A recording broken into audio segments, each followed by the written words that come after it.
Hoje eu queria começar propondo uma reflexão simples, mas que vai servir de introdução à nossa conversa.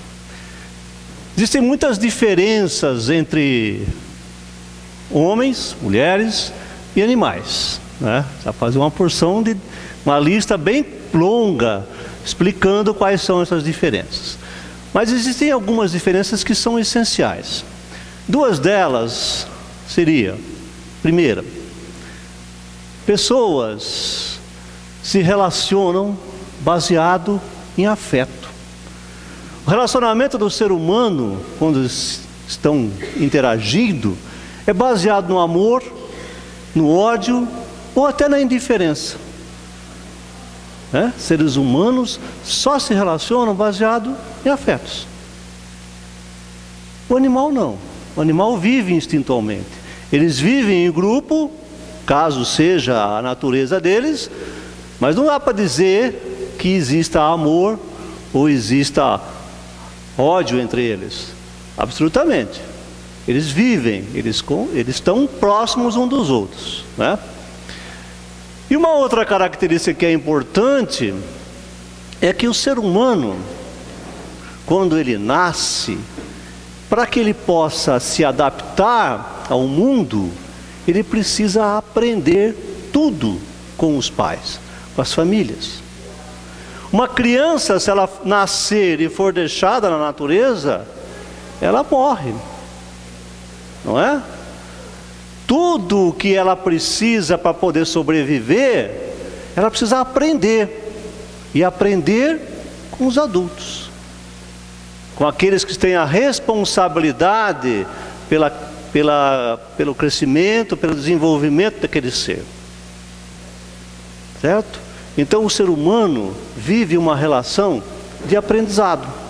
Sempre quando nós estamos em contato com alguém, sempre quando estamos trocando uma ideia, discutindo um conceito, rindo às vezes, se divertindo, brincando, nós estamos trocando informações e nós estamos crescendo, né? O tempo todo. Quando eu pergunto para alguém, o que você acha disso, o que você acha daquilo? E eu tenho uma resposta, eu aprendi algo. Eu posso até não concordar, eu posso até ter uma visão diferente, mas alguma coisa nova já foi absorvida por mim. Assim? Então essa capacidade de ensinamento é típica dos seres humanos. Então, nós vivemos em grupo, e esse nosso relacionamento é baseado em afeto. Ok? E nós ensinamos uns aos outros o tempo todo. Não importa a idade. O tempo todo nós estamos ensinando e estamos aprendendo. Concorda? E essa relação não existe no mundo animal. Os animais, nós somos animais também, né? Biologicamente falando, sim. Mas os animais, exceto o ser humano, eles se relacionam apenas instintualmente. E aí vamos chegar então no assunto da noite, que eu queria trocar ideia com vocês, que é a lei de sociedade. Que é aquela lei moral da doutrina espírita, que fala que todo ser humano precisa de outro ser humano para poder viver, para poder sobreviver nesse planeta e para poder aprender e se desenvolver. Ok? Para falar disso aí, eu peguei lá algumas frasezinhas do Espírito de Verdade, lá no Livro dos Espíritos, para trocar sinal com vocês. Então diz ele assim em algum momento, na pergunta 766. Deus, a afirmativa dele, não é a pergunta. Deus fez o homem para viver em sociedade. Não lhe deu inutilmente a palavra e todas as outras faculdades necessárias para a vida de relação. Então nós recebemos de Deus as ferramentas necessárias, as ferramentas imprescindíveis para que a gente possa viver em sociedade. Não é isso? o tempo todo no contato. Tem gente que tem muito pouco dificuldade, tem gente que alega, mas eu sou tímido, eu não tenho muita paciência, sei lá, eu tenho receio que me engane, que me passe a perna e tudo mais. Mas mesmo esses que ficam procurando fugir um pouquinho dessa relação, mesmo esses precisam estar em contato com alguém. Quando uma pessoa se propõe, se é que se propõe, né? Quando alguém se propõe a viver isoladamente, certamente alguma coisa não está bem. Ela deve estar doente. Ela deve estar com algum tipo de dificuldade de ordem psicológica que faça com que ela se isole. Porque o normal é viver próximo das outras pessoas. Certo? E viver próximo das outras pessoas, né, gente? Tem aquela coisa, é bom e às vezes não, né? Porque é vivendo com os outros que nós podemos experimentar a beleza do amor, e é vivendo com os outros que nós vamos experimentar também a dor do desencontro, não é? Da ofensa, da perseguição, coisas que nos machucam, coisas que nos incomodam, coisas que fazem parte da nossa vida, certo? Porque a doutrina espírita, ela nos ensina que exatamente os seres diferentes é que se encontram para que essas diferenças possam nos transformar. É muito fácil ser bom vivendo com pessoas boas, não é? É muito fácil estar tranquilo quando você vive com uma pessoa que faz tudo do seu jeito, que aceita todas as suas ideias, que concorda com tudo que você fala. Aí não tem briga. Mas a vida não é assim. As pessoas que convivem com a gente não são assim. As pessoas são diferentes umas das outras, né? Aqui, por exemplo, temos um grupo grande de pessoas. Não tem um igual ao outro aqui. Talvez parecidos, talvez com algumas ideias iguais, mas igualzinho, não tem. Somos individualidades.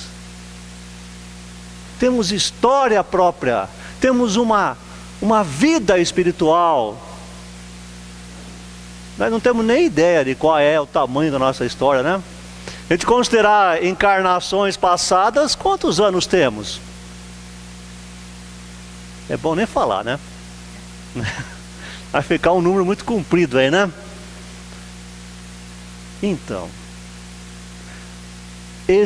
essas encarnações todas, nós estamos vivendo em grupo. Nascemos em grupo, para viver em grupo. Nascemos numa família que não é obra do acaso. A família de ninguém é obra do acaso. Aquela família que nós estamos inseridos foi planejada. Não é isso? Aquela pessoa que está dentro da sua casa, da minha casa, da casa de qualquer um, que nos testa, não está ali por acaso. Não é? Nós estamos convivendo com as pessoas para crescermos e para que as pessoas que estão próximas da gente também cresçam.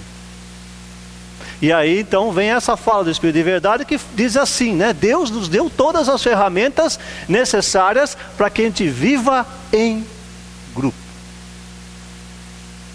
né? E ele continua assim, todos devem concorrer para o progresso, ajudando-se mutuamente. O homem deve progredir. Sozinho isso não é possível, por não dispor de todas as faculdades. Ele precisa de contato com outros homens. No isolamento ele se embrutece e definha. Complementa o que nós estamos falando. Às vezes dá vontade de sumir, não dá? Dá, né?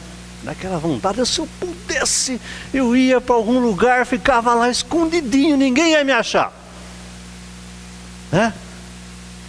Normal, né, gente? Normal dessa Mas depois, vamos supor que isso fosse possível. A gente ia sumir entre aspas, né?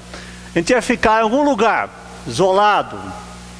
E aí, depois de um pouco tempo, a gente ia começar a sentir vontade de estar conversando com as pessoas de novo, né?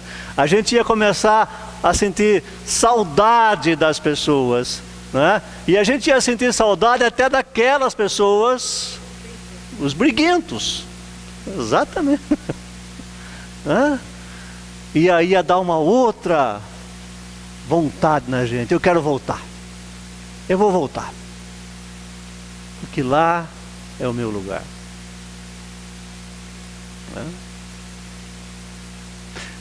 Essa ideia de que o relacionamento é que nos faz crescer, gente, é o grande, né? É o grande ensinamento da lei de sociedade. Tá?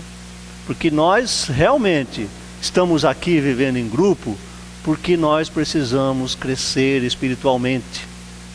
Não é? A gente nasce aqui na Terra, porque a gente poderia crescer espiritualmente sem ter que encarnar. Vamos pensar. Por que a gente precisa nascer, viver aqui alguns anos, para desenvolver, para a gente crescer espiritualmente? Não podia acontecer tudo no plano espiritual? Hã? Imagina o trabalhão que dá, né, gente? Hã? Tem que fazer um planejamento, porque as coisas não acontecem assim, né? A gente vai lá, negocia com o pai, negocia com a mãe, antes de nascer, né? Negocia com o pai, negocia com a mãe, aquela dificuldade, vai. Aí depois tem a geração, tem a gestação, aí tem o nascimento, aí tem a infância, aí tem toda aquela dificuldade, a doença daqui, é problema de lá, é falta de dinheiro, é uma... Quanta coisa, quanta coisa. Não seria mais fácil a gente aprender tudo lá de lá mesmo? Sem ter que nascer? E por que não acontece isso?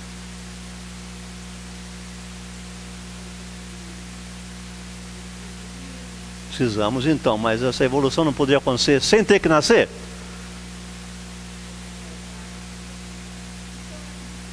Hã? Então, seria mais fácil, né? Sabe o que acontece lá, gente? Quando nós estamos no plano espiritual, nós estamos próximos daqueles que pensam como a gente, né? E quando a gente vive perto de quem pensa como a gente não cresce. Quem faz a gente crescer? Quem pensa diferente de nós. É o contraditório que nos faz crescer. É aquele que chega para mim e me mostra os meus erros, me mostra naquilo que eu estou equivocado. Eu posso ficar muito bravo com essa pessoa porque ele me apontou os meus erros. Mas eu aprendi com isso. Não é verdade? Hã? Só encarnando que a gente vai encontrar aqueles que pensam diferente da gente. Não é? O espírita, eu costumo brincar em falar isso, né? Porque desde que o André Luiz escreveu o Nosso Lar, o espírita ganhou um medo, o medo de morrer, né? Por quê? Porque ele criou a palavrinha lá, chamada umbral, né? E o que atormenta o espírita é o tal do umbral, não é verdade? E a gente fica pensando, puxa, mas será que eu estou fazendo alguma coisa aqui que vai me jogar direto no umbral? Será que eu vou escapar dessa, né? Será que eu vou ter merecimento? Mas gente, vamos pensar. Quando a gente desencarna, qual é a tendência? Ao desencarnar, a nossa tendência é ir ao encontro de pessoas, espíritos que pensam como a gente. É como se fosse um imã. Quando a gente desencarnar, vocês querem saber onde vocês vão quando vocês desencarnar? Para perto de gente que pensa como vocês. Simples. Se essas pessoas estão no umbral, mas não estão, né? Não estão. Não vou nem pensar nisso, né? Não estão. Vamos para o Nosso Lar. Nosso Lar está no Rio de Janeiro, né? Vamos ver, aquele Jaú deve ter um outro nome aqui, né? Vamos lá. Está pertinho aqui, não precisa nem pegar ônibus, né? Então, Mas é essa questão, porque a gente quando desencarna, a mesma quando dorme, né? Quem lê alguns livros espíritas sabe disso, que fala do nosso movimento durante o sono. O que acontece quando a gente dorme? Nosso corpo dorme, porque o espírito não dorme, não é verdade? O espírito é 24 horas no ar, 365 dias por ano sem descansar. Espírito não descansa, quem descansa é o corpo. Então o corpo dorme, tá? E o espírito faz o quê? Ele vai passear. Vai buscar os afins, exatamente. Tem os que vão rezar e tem os que não vão rezar. E aí? É esse movimento, gente. Nós estamos sempre em busca daqueles que pensam e agem como a gente, tá? Aqui na Terra, encarnados, além de a gente também fazer isso, né? Por exemplo, todos aqui estamos numa casa espírita. Então, quarta-feira à noite, vocês voluntariamente, né, tomaram a decisão de sair da casa de vocês e vir a uma casa espírita, certo? Somos diferentes uns dos outros aqui, mas nós temos uma doutrina em comum, né? Muita coisa que a gente fala aqui é compreensível por todos vocês e a gente consegue se comunicar tranquilamente. Então existe uma ideia, um conceito, uma filosofia que nos une aqui, ok? Então nós estamos aqui pela mesma razão. Nós viemos em busca de pessoas que pensam como a gente, tá? Agora, nem sempre é assim, né? Quando a gente está no trabalho, não é assim. Quando está no trabalho, lá no trabalho tem gente que pensa como a gente, tem gente que pensa diferente da gente, não é? E em casa também, não é? Tem muita diferença de pensamentos e de ideias, de conceitos, de atitudes. E aí é justamente, gente, nessa inter-relação que a gente cresce. Só assim para a gente evoluir. Senão a gente fica parado. Né? Então crescer, gente, é relacionar-se. Crescer espiritualmente falando, né? É estar em contato com os outros, é trocar ideia, é discutir no sentido de aprender, né? É considerar que o outro é diferente da gente, que pensa diferente, é ouvir e procurar entender a posição do outro. Não concordar necessariamente, mas entender pelo menos como o outro fala, o que o outro fala, não é?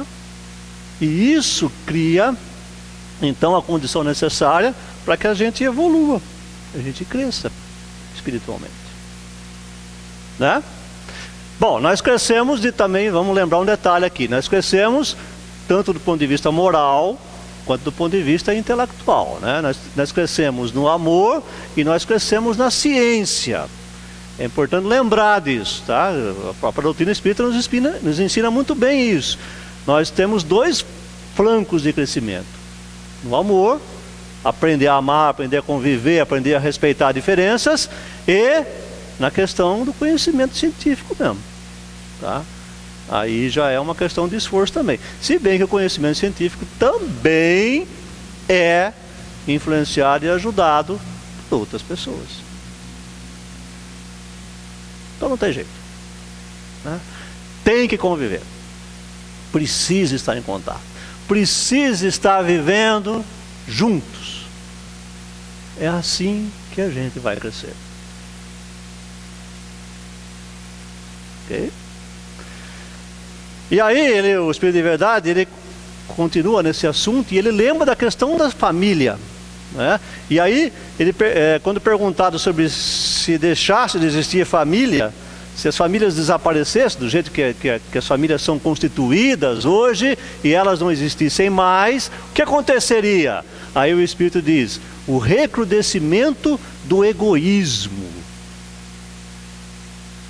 Então vejam, a família também é o pessoal fala de célula da sociedade, não é? É uma entidade importantíssima, porque é na família que acontecem os grandes encontros dos espíritos, e é lá que principalmente a gente cresce mesmo. Tá? Se a gente for pensar bem, gente, no caso de muita gente, é dentro de casa que existem os grandes problemas de relacionamento. Né? Porque lá dentro de casa acontece os grandes encontros. Eu chamo de grande encontro. O que é um grande encontro? É quando dois seres ou mais, mas pelo menos dois seres que não se entendiam em outras existências e estão juntos.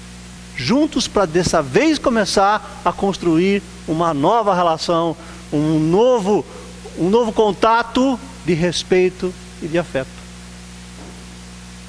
Não é? Então, é dentro de casa que a coisa peca. É lá que nós precisamos tomar o cuidado para que as coisas sejam bem conduzidas, para que os problemas de relacionamento não piorem. Infelizmente, a gente tem visto algumas coisas que vêm na televisão e tal, que grandes tragédias acontecem dentro de famílias, né? Pessoas que matam umas às outras. Infelizmente, isso está acontecendo. E aí o Espiritismo, óbvio, faz uma leitura dessa situação por conta de encontros ali, que a ideia era que eles se entendessem, mas não se entenderam. E esse não entendimento levou a uma catástrofe, morte. Um mata o outro, pai que mata filho, filho que mata pai, que mata mãe. São tragédias que a televisão, a internet tem trazido para a gente todos os dias. São encontros que deviam gerar a paz e acabaram provocando mais separação. Não é? Por isso é importante refletir, gente. Qual é a nossa família, né? Com quem a gente vive? E lembrar que é a chance que nós estamos tendo de acertar os ponteiros, né? De começar a parar as arestas, a aprender a respeitar o outro e a viver de uma forma mais amorosa. Não é isso? Um dos conceitos que eu gosto de discutir na doutrina espírita é o conceito de perdão, né? O conceito de perdão é um conceito interessante, porque todo mundo sabe o que é perdão. E as pessoas até acham que são capazes de perdoar. E eu costumo duvidar, né? Que as pessoas, inclusive eu, estou me incluindo nessa, certo? Que as pessoas são capazes de perdoar. Porque perdão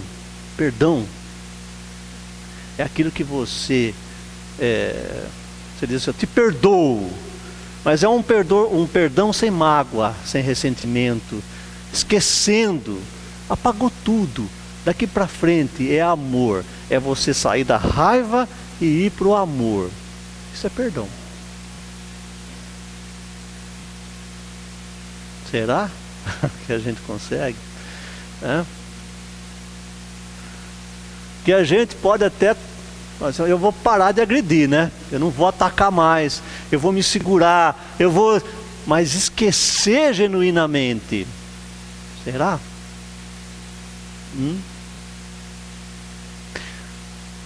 É difícil, é difícil. No nosso atual estágio de evolução, né, gente? É lógico que nós todos aqui vamos evoluir, vamos atingir estágios em que a gente vai fazer isso com a maior tranquilidade do mundo, né? Essa é a tendência. O espírito, quanto mais evoluído, mais capaz de perdoar ele é, não é? E você pegar, por exemplo, alguns espíritos que o Chico Xavier, vamos pegar um exemplo bem próximo da gente. É o tipo do espírito, exemplo do espírito que perdoa. Não é? Você imaginar o Chico sentindo raiva de alguém é uma coisa que não combina, né? Não combina. O cara podia tripudiar em cima dele que ele não ia sentir raiva nunca. Então é uma pessoa que perdoa, mas é um espírito evoluído. Não é? Agora a massa que somos nós, né? Temos uma certa dificuldade. Agora a gente já tem que aprender pelo menos a não contra-atacar, né? Pelo menos a não devolver na mesma moeda. Segurar o ímpeto já é uma vantagem, né, gente? Já é uma... Já dá para não pagar a mesma moeda. Não é isso? já é um passo, já é um jeito de evoluir. Gente, nós vamos evoluindo aos poucos. Ninguém vai dar salto, ninguém vai se transformar em santo da noite para o dia. A gente evolui passo a passo, não é? A gente vai aprendendo a fazer as coisas paulatinamente, tá? Quando a gente der pelo fato, nós já estamos bem melhor, né? Nós estamos já aprendendo a perdoar. Agora, voltando à questão da família, ali é um laboratório do perdão, né? Não é ali que a gente tem que exercitar o perdão? Então, fica aí para a gente refletir, tá? Perdoar genuinamente é difícil, mas dá pelo menos para parar de agredir. Dá pelo menos para a gente poder falar, deixa eu não retribuir essa agressão que a gente acha que recebe, né? Lá na pergunta 913 do Livro dos Espíritos, Kardec quer saber qual é o pior vício que o ser humano tem. Ele pergunta assim, né? Qual é o pior vício que o ser humano tem? Aí o Espírito de Verdade responde, o pior vício que o ser humano tem é o egoísmo. Certo? E completa, e dele, do egoísmo, deriva todos os outros vícios. Qualquer vício que você imagine, tanto vício de comportamento como de substância, qualquer vício que você imagina, ele deriva, ele surge, ele é diretamente ligado ao egoísmo. Isso, se você for refletir, é bem por aí mesmo, né? Sujeito que usa droga, vício de substância, qualquer vício de substância, ele, ao usar aquela droga, ele sabe que ele está causando transtorno para toda a família dele, ele continua usando. Isso é uma atitude egoísta. Ok? E assim vai. Pode fazer a análise que for, nós vamos sempre chegar que o egoísmo é o pior vício que pode existir. Na pergunta 893, Kardec quer saber qual é a maior virtude do ser humano. Vício é egoísmo. E a virtude? O que vocês acham?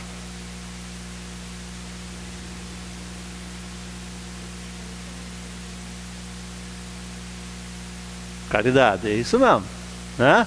Certinho. A maior virtude do ser humano é a caridade.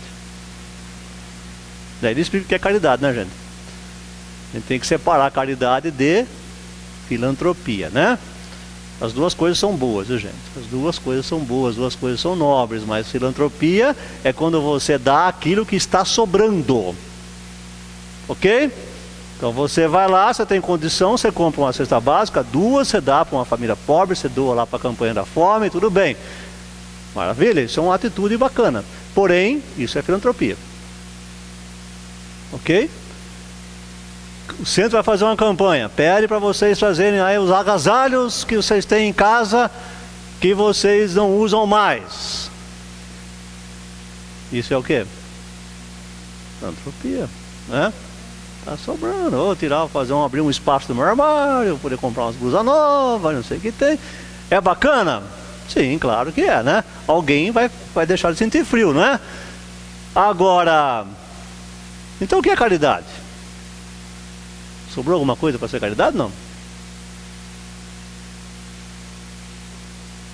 A pessoa se doa.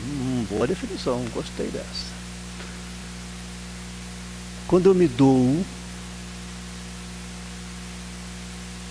eu vou oferecer o que para as pessoas?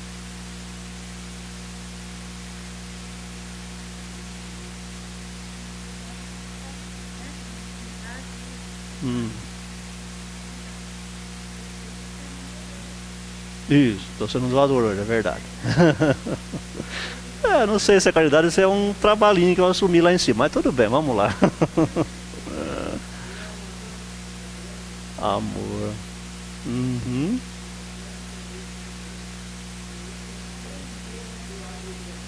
Isso, exato.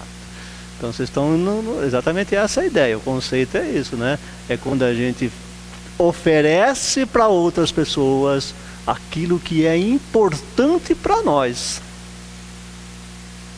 Ok?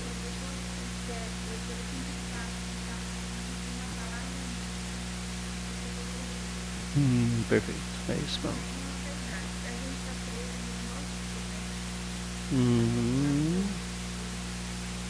Sim. Sim, família é um lugar bom para fazer caridade, né? Exatamente. Então, é exatamente isso, né? Ela falou aqui que é quando a gente ouve. E é exatamente a definição que eu dou de caridade, gente. Porque caridade é quando a gente dá algo que é importante para nós. E o que é mais importante para nós que a nossa atenção. O que é mais importante para nós que você parar o seu tempo, parar suas atividades, parar os compromissos que você tem, sentar e escutar um ser que quer falar com você. Doar o próprio tempo é caridade. Custa quanto para nós financeiramente? Nada. Para fazer caridade é de graça, não é?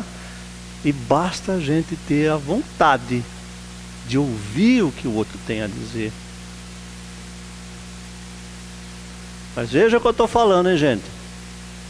Ouvir. Eu não estou falando falar. Porque nós, seres humanos, temos uma tendência a querer falar mais do que ouvir. Tá? Nós contrariamos uma dica da natureza.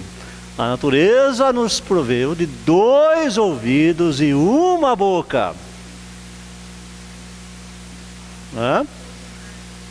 Pelo menos o dobro. Ok? Muito bem. Então ouvir é uma forma de caridade. Não é a única, obviamente, mas é uma forma de caridade, porque ouvindo nós podemos doar algo que é importante para nós. Olha só. E é, segundo o Espírito de Verdade, a maior virtude do ser humano. E porque a gente faz isso, a gente não tem a intenção de receber absolutamente nada de volta. Não é isso? Nada.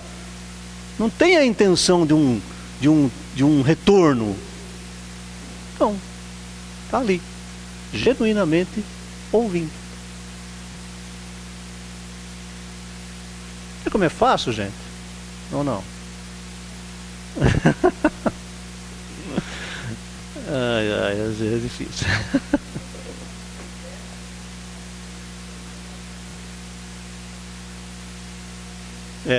Exatamente. Sabe qual? Dentro da linha do que a senhora está falando, o que é interessante no ser humano é o seguinte: quando a gente começa a escutar alguma coisa que a gente não concorda, a gente já começa a querer cortar a pessoa, não é isso? A gente já começa a querer falar o nosso ponto de vista, né? Que dureza, não?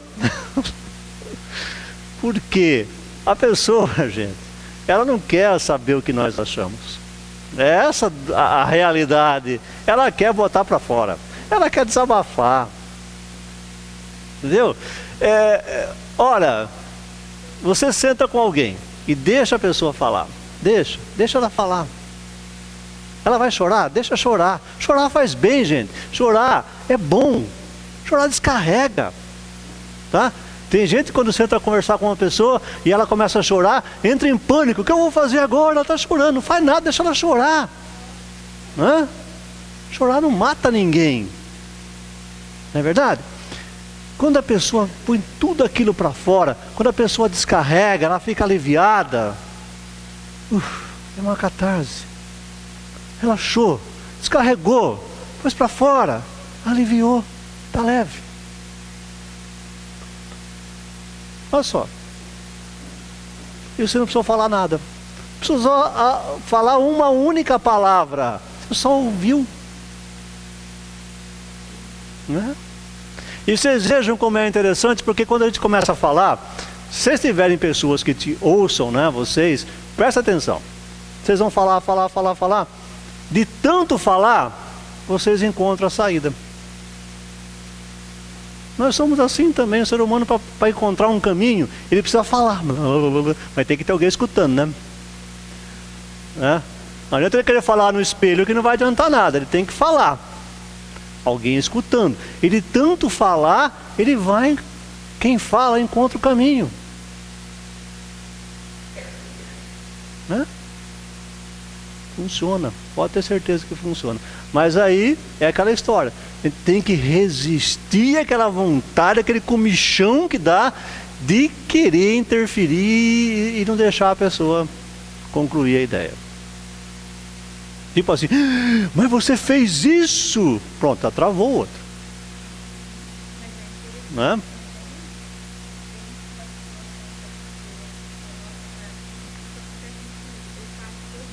Uhum.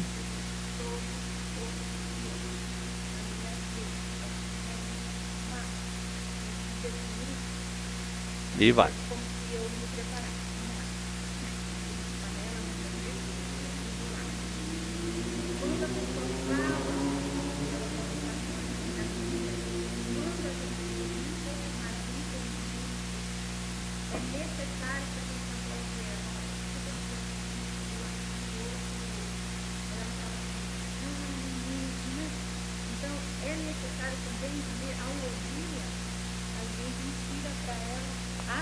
Então, se você tiver segurança disso, né? Se tiver segurança, porque às vezes nós não temos essa segurança, né? Uhum.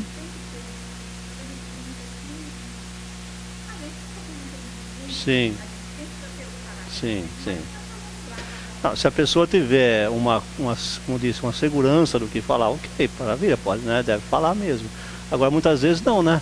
A gente tá ali, né? Vou falar o que agora? Né? Nós somos o quê? Ah, tá, tudo bem, com certeza. Uhum. Deixa eu voltar um pouquinho agora na caridade, lá falando na caridade. Muito bem, então a caridade é a maior virtude que o ser humano tem, né? O egoísmo, o pior vício. E vejam vocês, gente, egoísmo e caridade só podem ser exercitadas, que jeito? No relacionamento, não é? Só se relacionando. Quem consegue ser egoísta sozinho? Né? Até para ser briguento, nós precisamos ter gente para perto de nós, né? Não é assim? Nós precisamos de gente perto da gente o tempo todo. Para exercitar a caridade nem se fala, né? O egoísmo a gente deveria evitar, né? Prestar atenção, buscar diminuir comportamentos egoístas até zerar. Mas mesmo assim, num processo de uma atitude egoísta, nós precisamos ter gente por perto. Em resumo, nós não vivemos sem gente por perto, né? O gostoso da vida, o tempero da vida, o sal da vida é ter gente por perto, né? O paradoxo nessa história é que ter gente por perto às vezes pode dar problema, né? É isso? Dependendo da gente que está por perto, pode dar problema. Tá. Tem um livro do Divaldo Franco, chama Trilhas à Libertação, do espírito Manuel Filomeno de Miranda. Esse livro, o Manuel Filomeno de Miranda, ele narra uma reunião que teria ocorrido no plano espiritual,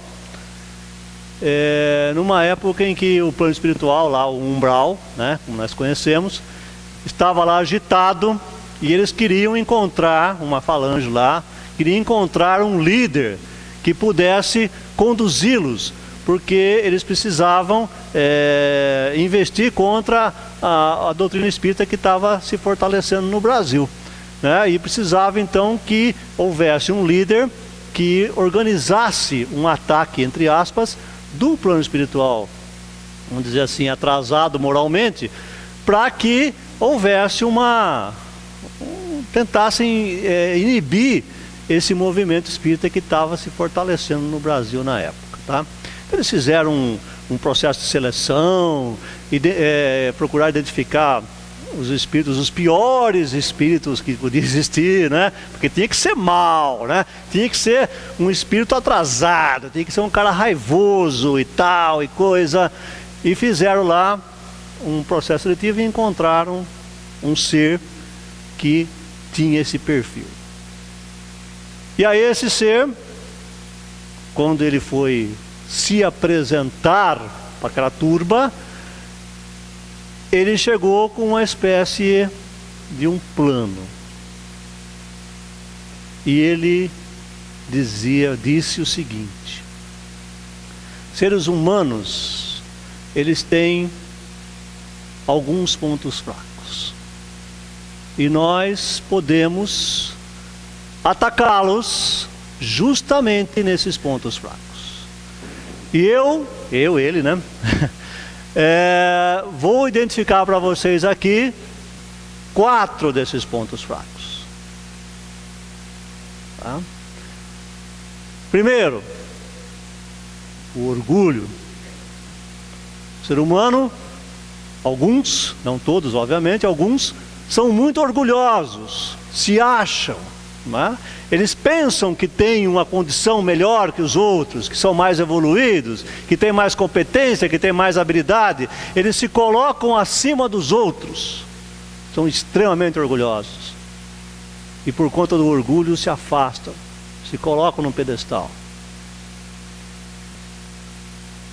Segundo ponto fraco, poder. Alguns seres humanos gostam de mandar, não de liderar, porque liderança é positivo, né? Liderança é essencial, nós precisamos de líderes, mas tem gente que gosta não de liderar, mas de mandar, porque tem gente que usa o poder para subjugar, para obrigar, para submeter as pessoas à sua própria vontade. Você vai fazer porque eu estou mandando. Conhecem gente assim? Tem, né? Terceiro ponto fraco: dinheiro.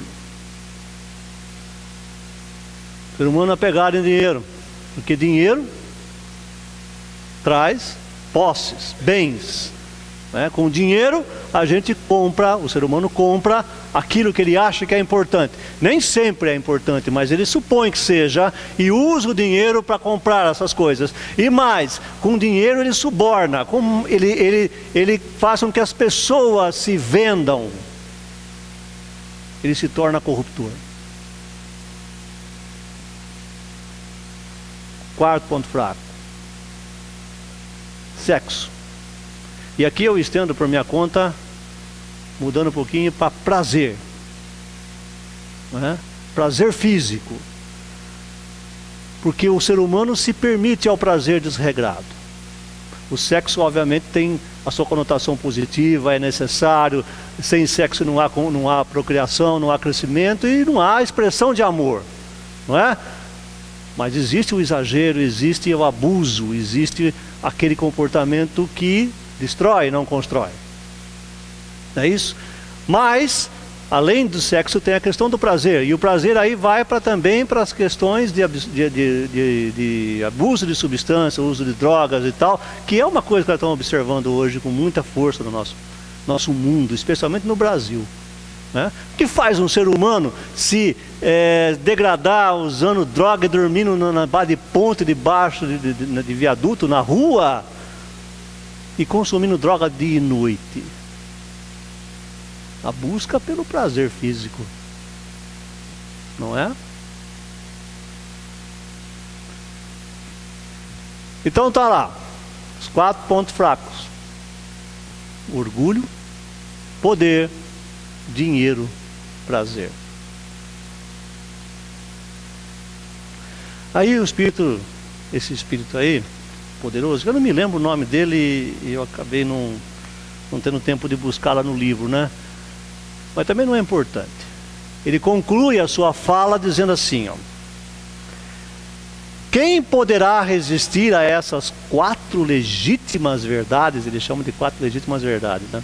Quem poderá resistir a essas 4 legítimas verdades? Certamente aquele que vencer uma ou mais de uma, tombará noutra, ou em várias ao mesmo tempo. Então, gente, eu pego muito essa passagem, porque aqui mostra realmente as mazelas que nós enfrentamos nessa existência, né? Se a gente pudesse fazer uma lista dos grandes problemas da humanidade, certamente a gente ia acabar ficando nesses 4 aí: orgulho, poder, dinheiro e prazer, tá? E que são, né, alguns dos pontos que atingem a boa parte da população. E aí eu volto, porque o assunto hoje é lei de sociedade, né? O que tem a ver esses 4 pontos com o tema lei de sociedade? Nós só exercitamos esses hábitos negativos na convivência com outras pessoas, né? Quem consegue ser orgulhoso sozinho? Ninguém, né? Quem consegue exercitar poder sem o liderado? Ninguém. E o dinheiro, se não existisse outras pessoas, serviria para quê? Né? E mesmo o prazer, em muitos aspectos, ele depende da companhia de outra pessoa, tá? Então, eu trouxe essa ponta dessa passagem para mostrar que a gente, sim, nós, espíritos encarnados sobre a Terra, nós temos que aproveitar essa nossa convivência, esse estar junto, essa vida em comunidade, para crescer, para nos desenvolvermos, para a gente buscar o crescimento espiritual, né, que tanto é moral quanto é intelectual. Mas temos que tomar cuidado, porque existem alguns percalços, né? Aliás, muitos percalços. É uma caminhada, é uma jornada. Nós estamos aqui lado a lado, um dos outros. Vamos nos ajudar mutuamente, mas vamos tomar cuidado, porque existem percalços. E esses percalços podem nos derrubar, não é?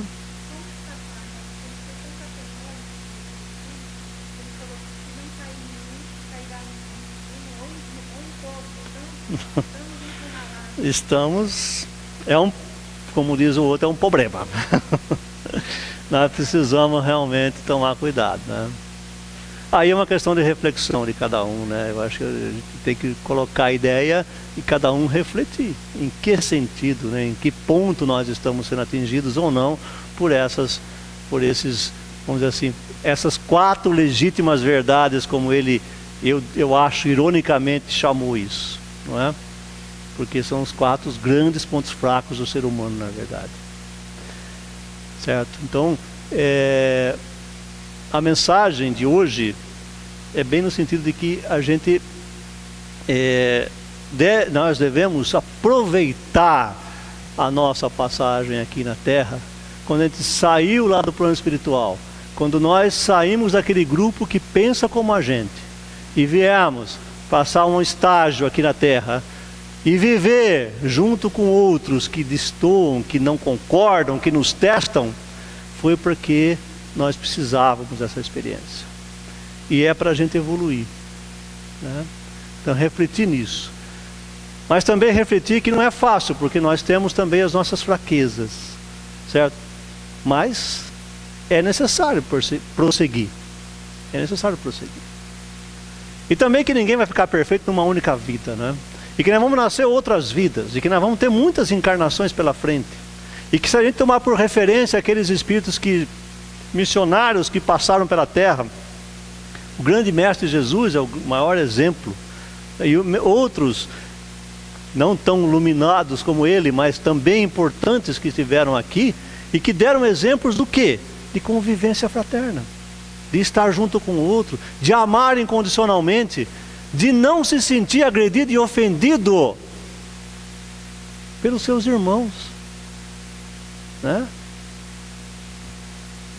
A gente vai chegar nesse estágio, mas é preciso aproveitar, é preciso lembrar que nós já estamos encarnados, né? Nós já estamos aqui. Nós precisamos fazer valer a nossa estadia aqui na Terra.